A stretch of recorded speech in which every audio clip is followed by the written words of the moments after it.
பாரிஜாதம் 41. என்ன அப்படி பார்க்குறீங்க? நிஜமாவே இவங்க 3 பேரும் என்னோட பொண்ணுங்க தான் ஆண்டி, நம்புங்க என்று இழை சொல்ல ஈஸ்வரியோ இன்னுமே நம்ப முடியாமல் தன் எதிரில் இருந்த குழந்தைகளை பார்த்து கொண்டிருந்தார். நான் கடைசியாக பார்த்தப்போ நம்ம பிங்கிக்கு ஒரு 9 இல்லை 10 வயசு இருக்குமாக்கா என்றார் ஈஸ்வரி பார்கவியிடம். ஆமாம் ஈஸ்வரி, அவ்வளோதான் இருந்திருக்கோம். நாங்கள் தான் அதுக்கப்புறம் ஊத்தங்கரைக்கு போயிட்டு வேறு வீட்டுக்கும் மாறிட்டோமே. ஆமாக்கா, அதுக்கப்புறம் நம்ம பார்க்கவே முடியல. ஆனால் பிங்கிக்கு கல்யாணமாகி 3 குழந்தைங்களான்னு இருக்குது என்று வாஞ்சையோடு அவளை பார்த்தார். அத்தை, நாங்கள் இந்த ஏரியாவில் இருந்தப்போ நான் ஈஸ்வரி ஆண்டி வீட்டில் வந்து தான் மருதாணி பறிச்சுட்டு போவேன். அப்போ அருணா அஞ்சனா எல்லாரும் குட்டி பசங்க. நீயுமே அப்போ குட்டி பொண்ணு தான் பிங்கி என்றார் ஈஸ்வரி சிரிப்போடு. ஆமாம் ஆண்டி, ஆனால் அவங்க 2 பேரும் என்னை விட குட்டி இல்லையா? அச்சு பாப்பா குழந்தை, ஆனால் அஞ்சலி என்ன அப்போ பிறக்கவே இல்லை தானே ஆண்டி?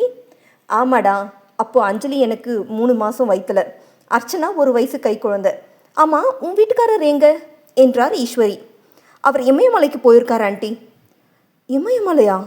சாமியார போயிட்டாராம்மா? ஏன், உங்களுக்குள்ள ஏதாவது பிரச்சனையா என்றதில் அனைவருமே சிரித்து விட்டனர். அப்படியெல்லாம் எதுவும் இல்லை ஆண்டி என்று வசீகரனின் வேலையை பற்றி சொன்னவள், அவர் வர இன்னும் 1 வாரம் ஆகும் என்றாள். உங்களுக்கு தெரிஞ்சிருக்கும்னு நினைக்கிறேன், உங்கள் பொண்ணு 6 மாதமாக இன்டர்ன்ஷிப் எடுத்தது என் பையன்கிட்ட தான். அப்போவே அவனுக்கு பிடிச்சி போச்சு, இருந்தாலும் படிப்பு முடிக்கட்டும்னு காத்திருந்து இப்போ வந்திருக்கோம் என்று பேச்சை ஆரம்பித்தார் திருவேங்கடம். பசுபதியும் தங்கள் குடும்பம் பிள்ளைகள் பற்றி அனைத்தையும் எடுத்து சொல்லி, உங்கள் பொண்ணை எங்கள் வீட்டு மருமகளாக்கிக்க விரும்புகிறோம்மா என்றார். தம்பி மகனை தன் மகன் என்ற திருவேங்கடத்தின் பேச்சில் வெங்கடேசனுக்கு என்ன சொல்வது என்று புரியாத நிலை. இதே பழைய வெங்கடேசனாக இருந்திருந்தால் கண்களை மூடிக்கொண்டு பெண்ணை கொடுத்திருப்பார். ஆனால் இப்போது அவரால் அது முடியாதே. முதலில் தன் பெண் ஆசைப்பட்டபடி அவளுக்கு 25 வயதில்தான் திருமணம் செய்ய வேண்டும் என்ற முடிவில் உறுதியாக இருக்கிறார். அதே போல மாப்பிள்ளையின் பணம் வசதி வாய்ப்பை விட குணம் நடத்தை முக்கியம் என்ற முடிவோடு இருப்பவருக்கு மாப்பிள்ளை அவர் குடும்பம் குறித்து விசாரிக்காமல் எந்த ஒரு உறுதியும் கொடுக்க விருப்பம் இல்லை. அதே நிலையில்தான் ஈஸ்வரியும் இருந்தார். என்ன ஒன்று, பார்கவியின் பெண்ணான பிங்கி கொடுத்த உறுதிகளுக்கு பின் இந்த சம்பந்தத்தை கை நழுவ விட அவருக்கு மனமில்லை. பின்னே பார்கவி எப்படியெல்லாம் தன் ஒற்றை பெண்ணை பொத்தி பொத்தி வளர்த்தார் என்பதும், எப்பேற்பட்ட குடும்பத்தில் தன் மகள் வாக்கப்பட்டு செல்ல வேண்டும் என்று நினைத்திருந்தார் என்பதையும் ஈஸ்வரியும் அறிவாரே. அவர் பெண் வாக்கப்பட்டு சென்றிருக்கும் வீட்டிற்கு அவர் பெண்ணை தாராளமாக கொடுக்கலாம் என்ற முடிவில் இருந்தார். ஆனாலும் அவசரப்பட வேண்டாம், மகளின் முடிவை அறிந்து செயல்படுத்த வேண்டி வார்த்தையை விடாமல் நிதானித்தார் ஈஸ்வரி. ஆண்டி, உங்களுக்கு எங்கள் பிரணவ் பற்றி தெரியாது, தெரிஞ்சா அஞ்சலியை இப்போவே எங்களோட அனுப்பி வச்சிருவீங்க என்று ஆரம்பித்த இழையால், அவனை மாதிரி ஒரு பொறுப்பான பையனை எங்கே தேடினாலும் உங்களுக்கு கிடைக்க மாட்டான். 2 அண்ணிங்களையும் அவனோட 2 கண்ணாக பார்த்துக்கிறவன் உங்கள் பொண்ணை தன் உயிராக பாதுகாப்பான். அதை விட எங்கள் அத்தை மாமா மாதிரியான மாமனார் மாமியார் யாருக்குமே கிடைக்க மாட்டாங்க ஆண்டி. உங்களுக்கு தெரியுமா, நான் வெளியில் எங்கேயுமே போய் கஷ்டப்படக்கூடாதுன்னு எனக்காக எங்கள் மாமா தனியாக கிளினிக்கே கட்டி கொடுத்துருக்கார். சரி, நானாவது எங்கள் அத்தை ஃப்ரெண்டோட பொண்ணு, அதனால் செய்கிறாங்கன்னு வச்சுக்கிட்டா கூட, இதோ ஜீவியை கேட்டு பாருங்க, பிரணவ் மாதிரி தான் ஜித்துவுக்கும் அவளை பிடிச்சிட்டு கல்யாணம் பண்ணிக்க கேட்டோம். அவெல்லாம் கல்யாணமே பண்ணிக்க மாட்டேன்னு சொன்ன ஆள். ஆனால் இப்போ பாருங்க, 2 குழந்தைங்களோட எவ்வளோ சந்தோஷமாக இருக்கா என்ற இழையாளின் பேச்சில் வெங்கடேசன் மனம் மாறாமல் இருந்தால்தான் நாம் ஆச்சரியப்பட வேண்டும். என்னடி பார்த்துட்டு இருக்க, சொல்லு என்று தன் அருகே இருந்த ஜீவிகாவை இடித்தாள். இழை சொல்றது ரொம்பவே உண்மையான வார்த்தைகள். எனக்கு கல்யாணத்தின் மேலே நம்பிக்கையே இல்லை, அதனாலேயே தள்ளி போட்டுட்டு வந்தேன். என் அம்மா அப்பாவுக்கு அதில் ரொம்ப வருத்தம் ஆண்டி. எத்தனையோ விதமாக என்னை கன்வின்ஸ் பண்ண பார்த்தாங்க, ஆனால் நான் ஒத்துக்கவே இல்லை. கடைசியாக இவ பேசின பேச்சில் இவரை கட்டிக்க ஒத்துக்கிட்டேன் என்று சிரித்தவள், இப்போவும் அடிக்கடி நான் கல்யாணத்துக்கு சம்மதிச்சதை நினச்சி சிரிச்சுப்பேன். ஏன்னா இவ என் மண்டையை கழுவி சம்மதிக்க வச்ச விதம் அப்படி. ஆனால் நிஜமாவே நான் ஒரு குடும்பத்தை மிஸ் பண்ணியிருப்பேன். இவ்வளோ அருமையான உறவுகளை என்கிட்ட சேர்த்ததே என் ஃப்ரெண்டு இழை தான். இப்படி அருமையான மனுஷங்களை நான் மிஸ் பண்ணிடக்கூடாதுன்னு தான் அவள் என்கிட்ட அப்படி பேசினாங்கிறதையே நான் அப்புறம்தான் புரிஞ்சுக்கிட்டேன். இப்போல்லாம் எத்தனையோ கல்யாணம் ரொம்ப சீக்கிரமே ஃபெயிலியர் ஆகுது, அதுக்கு பயந்துக்கிட்டே தள்ளி போட்டுட்டு வந்தேன். ஆனால் என்னோட எதிர்பார்ப்புக்கு மாறாதான் எங்கள் அத்தைங்க, மாமாங்க, வசி மாமா, என்னோட வீட்டுக்காரர், பிரணவ்னு எல்லாருமே ரொம்ப நல்ல மனுஷங்களாக இருந்தாங்க. நிஜமாவே எங்கள் அம்மா வீட்டை விடவும் நான் அங்கே ரொம்ப சந்தோஷமாக சுதந்திரமாக இருக்கேன் ஆண்டி. 1க்கு 2 அம்மா, 1க்கு 2 அப்பா, கூட பிறக்காத அண்ணன் தம்பியா, மூத்தார் மச்சினன், இதெல்லாம் எத்தனை பேருக்கு கிடைக்கும்னு நிஜமாக எனக்கு தெரியாது. ஆனால் எனக்கு கிடைச்சிருக்காங்க. அதுக்கு காரணம் இழை தான். அதனால் அவளோட வார்த்தையை நம்புறதா வேண்டாமான்னு நீங்கள் யோசிக்கவே தேவையில்லை. தாராளமாக எங்கள் பிரணவுக்கு உங்கள் பொண்ணை கொடுக்கலாம் என்று சொல்ல ஈஸ்வரி வெங்கடேசன் முகத்தில் அத்தனை மகிழ்ச்சி. பொதுவாகவே வீட்டு பெண்கள் தங்கள் குடும்பத்தை பெற்றோரை விட்டு கொடுக்காமல் பேசுவார்கள், அது இயல்பு. ஆனால் வாழ வந்த இடத்தில் இத்தனை வருடங்கள் கழித்தும் மாமனார் மாமியாரை அப்பா அம்மா என்று அழைத்து அவர்கள் பெருமையை பேசுவதை கண்டவர்களுக்கு அத்தனை மகிழ்ச்சி. ஆனாலும் இப்போது அவர்கள் திருமணத்திற்கு தயாராக இல்லையே. பிங்கி சொல்கிறத வச்சு பார்க்குறப்போ நாங்கள் ஊருக்கு வந்து விசாரிக்க வேண்டிய அவசியம் கூட இருக்காது போல. ஆனாலும் எங்கள் மாப்பிள்ளைங்க கிட்ட கலந்து பேச வேண்டியது இருக்குது. அதோட அஞ்சலி இப்போ தான் வேலையில் சேர்ந்துருக்கா. ஒரு 3-4 வருஷம் வேலை செஞ்சுட்டு அதுக்கப்புறம் கல்யாணம் பண்ணிக்க ஆசைப்படுறா.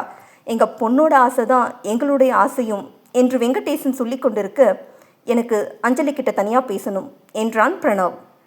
டேய், நாங்கள் பேசிட்டு இருக்கப்போ இது என்ன அதிக பிரசங்கித்தனம் என்று கண்டித்த பசுபதியை, எதுக்கடா அவசரப்படுற? இவனாவது நம்மளை ஊராக அலைய விடாமல் நேராக பொண்ணு வீட்டில் கொண்டு வந்து உட்கார வச்சிருக்கானேன்னு சந்தோஷப்படு. நீ போய் பேசிட்டு வா கண்ணா என்றார் திருவேங்கடம். உங்களுக்கு ஒன்றும் ஆட்சேபனை இல்லையே என்றார் பசுபதி வெங்கடேசனிடம். அவர் மகளை பார்க்க, நாங்கள் பேசிட்டு வரோம்ப்பா என்ற அஞ்சலி பிரணவை அழைத்து கொண்டு மாடிக்கு சென்றாள். அதே நேரம் இழையை தனியாக அழைத்து சென்ற ஈஸ்வரி அஞ்சனா வாழ்வில் நடந்ததை எல்லாம் கூற, என்ன ஆண்டி இப்படியா விசாரிக்காமல் கொடுப்பீங்க? ஆனாலும் அஞ்சுவுக்கு இவ்வளோ கொடுமை நடந்திருக்க வேண்டாம். கேட்கவே ரொம்ப கஷ்டமாக இருக்குது. அவள் எப்படி தான் இதையெல்லாம் அனுபவிச்சாலோ என்றால் வேதனையோடு. ஆனால் எல்லாரும் உன்ன மாதிரி நினைக்கிறதில்ல பிங்கி. இவ்வளோ ஏன், அர்ச்சனா மாமியார் மாமனார் வீட்டுக்காரர்னு எல்லாருமே அஞ்சுவை அவ்வளோ மோசமாக பேசினாங்க தெரியுமா? நிஜமாவா? ஆமாம் பிங்கி, என்னமோ 2வது கல்யாணம் பெரிய பாவங்கிற மாதிரி அதை வச்சு அர்ச்சனாவும் அக்காவை போல இருப்பான்னு எங்கள் வீட்டுக்கு அனுப்பாமல் அஞ்சுவோட பேச விடாமன்னு நிறைய நடந்துருச்சு. இதில் அஞ்சுவோட தப்பு என்ன இருக்கு ஆண்டி? எதையுமே தீர விசாரிக்காமல் பேசிடுவாங்களா?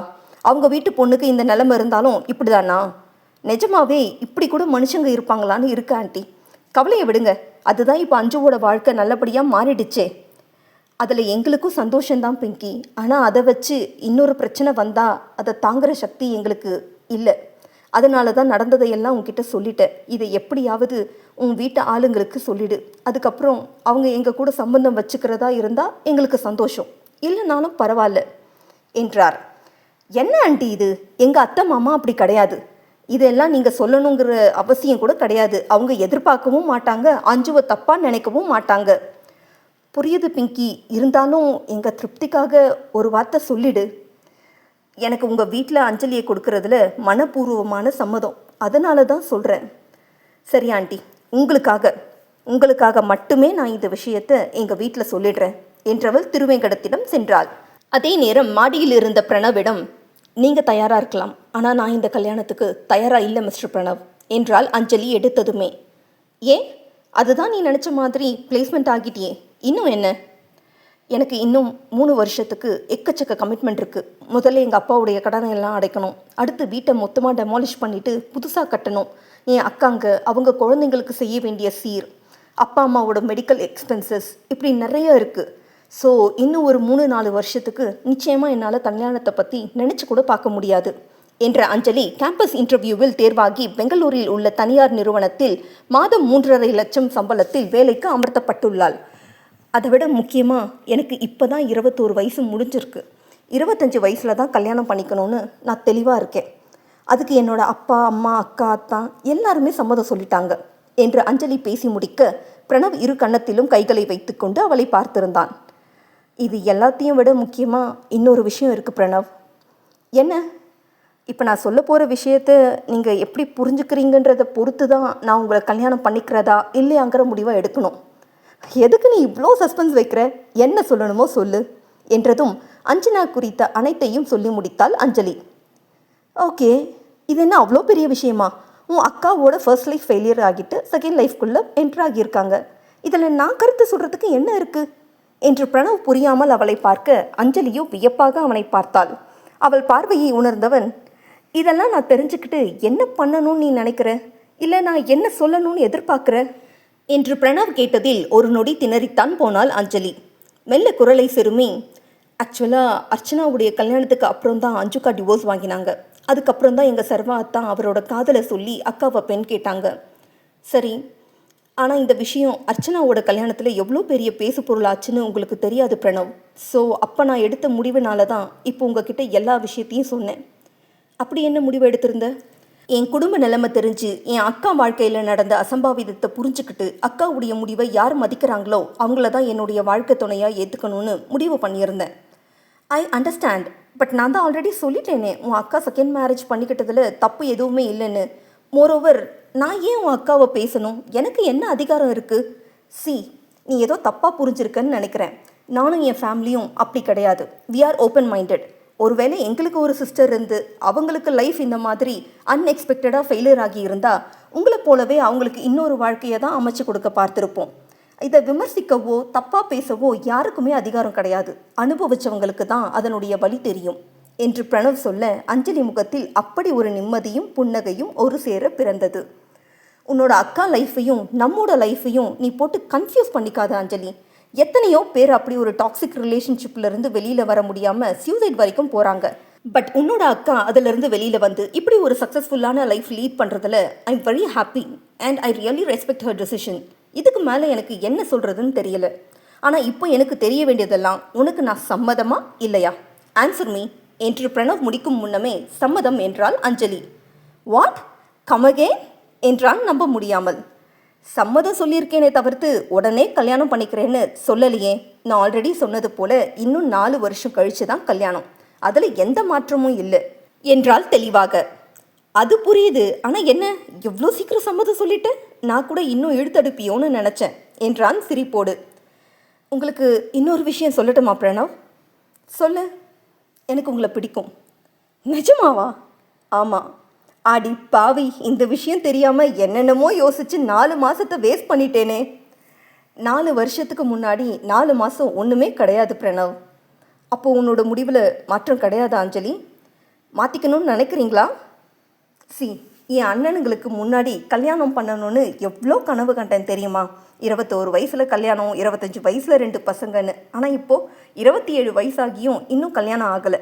இதில் இன்னும் 4 வருஷம் கழிச்சுன்னா சோலி முடிஞ்சு என்று அவன் சொன்ன விதத்தில் அடக்க மாட்டாமல் சிரித்து விட்டாள் அஞ்சலி.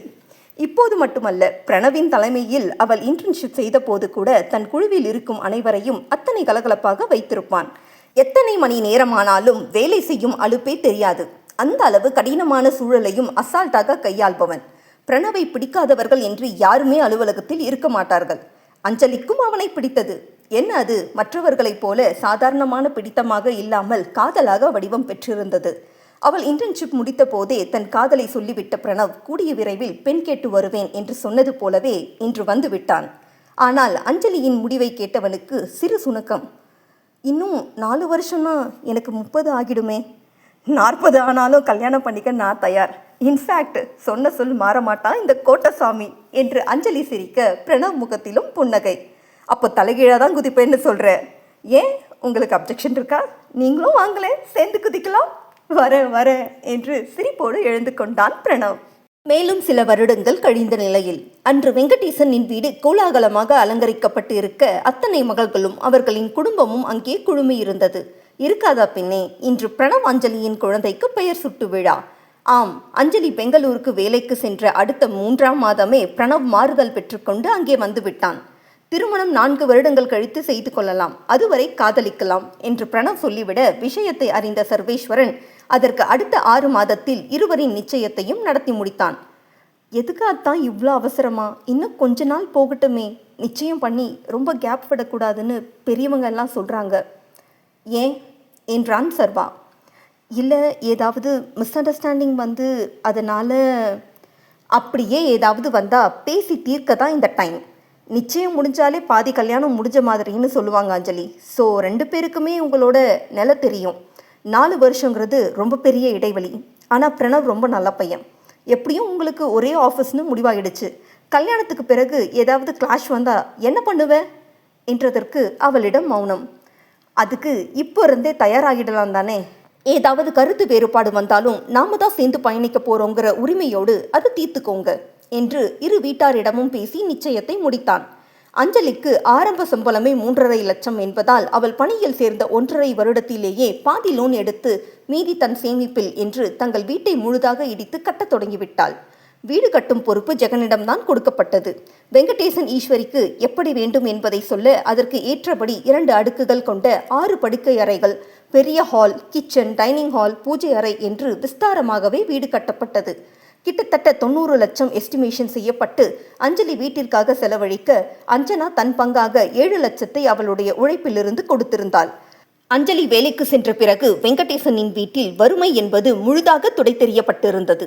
ஆணுக்கு நிகராக அஞ்சலியின் சம்பாத்தியம் மொத்தமும் வீட்டிற்காக செலவழிக்கப்பட்டு மீதி வெங்கடேசனின் கையில் கொடுக்கப்பட அதை கொண்டு மற்ற பெண்களுக்கு நிறைவாக செய்து வந்தார்.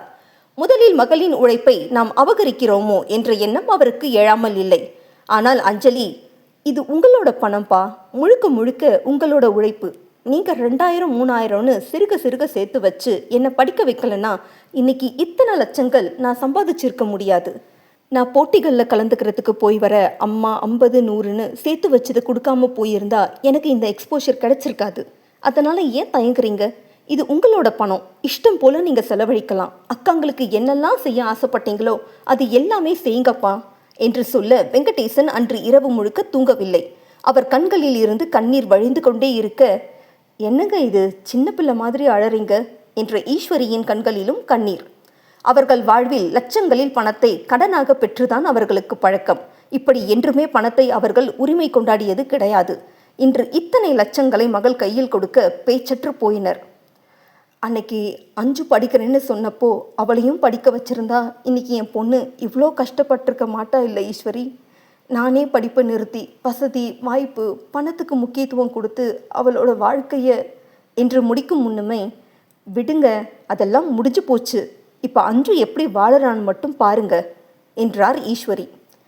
சுலபமாக சொல்லிட்ட. அர்ச்சனாவும் அருணாவும் இதுக்கு மேலே படிப்பு வேண்டான்னு சொல்லிட்டாங்க, சரி. ஆனால் அஞ்சனா படிக்கிறேன்னு சொன்ன பிறகும் நான் அதுக்கு விடலையே. என் பொண்ணை படிக்க வச்சிருந்தா அவளோட சொந்த காலில் நின்று இருப்பா என்றவர் வாய் ஓயாமல் அஞ்சனா அவள் வாழ்க்கை பற்றி பேச பேச்சு அப்படியே அஞ்சலிபுரமாக திரும்பி மகளின் பெருமைகளை பேசி நிறைவடைந்தனர். அஞ்சலி 2 வருடங்களிலேயே புது வீட்டை கட்டி முடிக்கவும், இன்னும் உனக்கு 6 மாதம்தான் டைம், இனி அத்தை மாமா பற்றின கவலை உனக்கு வேண்டாம், அவங்கள அஞ்சனா பார்த்துப்பா என்றான் சர்வேஸ்வரன். என்னத்தான் சொல்கிறீங்க? அக்காவுக்கு எதுக்கு கஷ்டம்? அவளுக்கு என்ன கஷ்டம்? அஞ்சுவுக்கு இப்போ பிஸ்னஸ் நல்லா போயிட்டுருக்கு, எதுவாக இருந்தாலும் அவள் பார்த்துக்கிட்டோம். அதுக்காக உன்னோட கல்யாணத்தை தள்ளி போடுறத நாங்கள் யாருமே அனுமதிக்க முடியாது. பிரணவ் ரொம்ப நல்ல பையன், குடும்பமும் அருமையான குடும்பம். நான் எல்லா பக்கமும் விசாரிச்சிட்டேன். இனி எதுக்கு தள்ளி போடணும்?